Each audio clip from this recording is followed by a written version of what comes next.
पशुपति व्रत।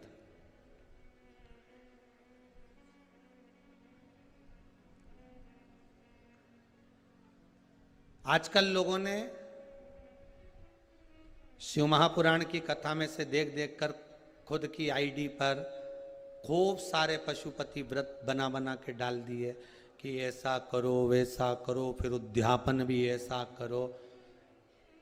पहली बात अच्छे से ध्यान में कर लेना कि पशुपति व्रत में कुछ नहीं करना है आपको, ज़्यादा ढोंग प्रपंच कुछ नहीं करना। सवेरे के समय पर थाली लेकर जाओ, शंकर भगवान का पूजन कर करो, अभिषेक पूजन करो, सारा पूजन करने के बाद थाली वापस लेकर आ जाओ।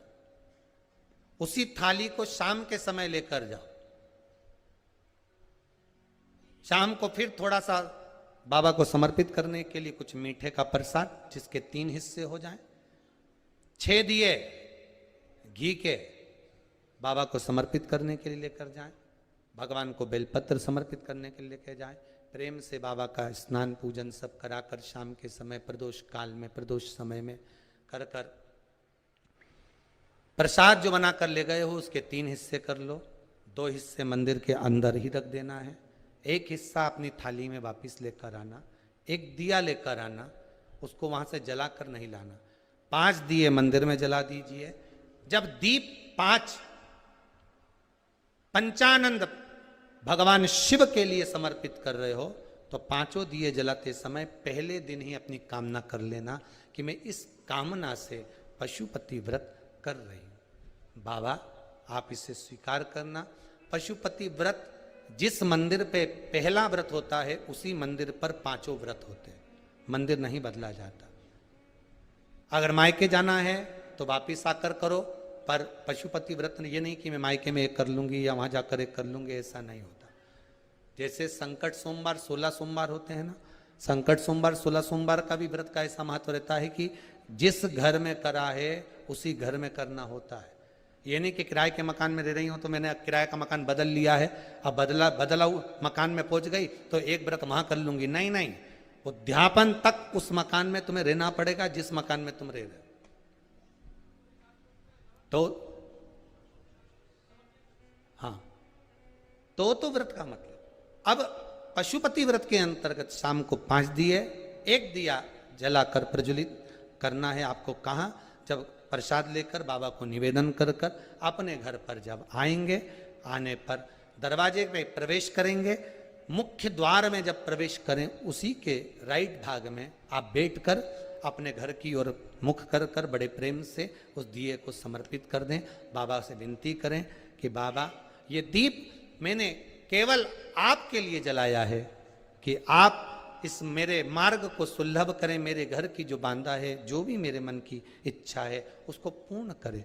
बाबा को निवेदन कर कर प्रसाद लेके घर में प्रवेश कर जाएं। सुबह के समय जब आप फलार कर लें, शाम के समय आप भोजन कर लें। भोजन कब करना? जब 1 भाग प्रसाद का लाएंगे, उस प्रसाद में से किसी को नहीं देंगे, वो प्रसाद पहले आपको खाना है, उसके बाद भोजन ग्रहण करना है।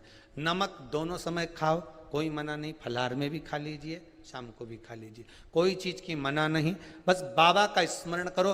5 व्रत पूर्ण हो जाए। 6ठे व्रत में कुछ भी 108 सामग्री लेकर जाओ, चाहे मूंग लेकर जाओ, चाहे चावल लेकर जाओ, चाहे बेलपत्र लेकर जाओ, चाहे 108 मखाने लेकर जाओ, चाहे तुम्हारी मर्जी पड़े जो लेकर जाओ। 108 पुष्प ले जाओ, श्वेत पुष्प ले जाओ, रक्त पुष्प ले जाओ, जो तुम्हारी मर्जी पड़े, पर 108 लेकर जाइए। शाम के समय पर जब आप पूजन कर लें, पुष्प समर्पित कर दें 108, तब एक श्रीफल 11 रुपये बाबा के चरणों को समर्पित कर दें। बाबा आज मेरा व्रत पूर्ण हुआ है, मेरी मनोकामना पूर्ण करना। मुझे विश्वास है 5 व्रत भी पूरे नहीं होंगे, 2 या 3 व्रत में ही बाबा आपका कार्य कर देगा। पर प्रेम से करना, विश्वास रखकर करना, भरोसा रखकर करना, अहंकार नहीं। जितने पशुपति व्रत करो आप, उसमें अभिमान को त्याग दो। शंकर जी के दरवाजे पर जब सुबह जाओ ना तो पहले अहंकार छोड़ कर जाइए।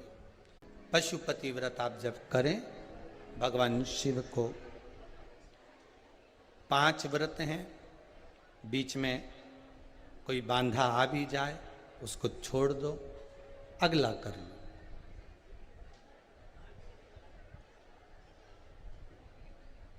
पर करो जरूर। दुनिया का ऐसा कौन सा कार्य है जो पशुपति व्रत से नहीं हुआ।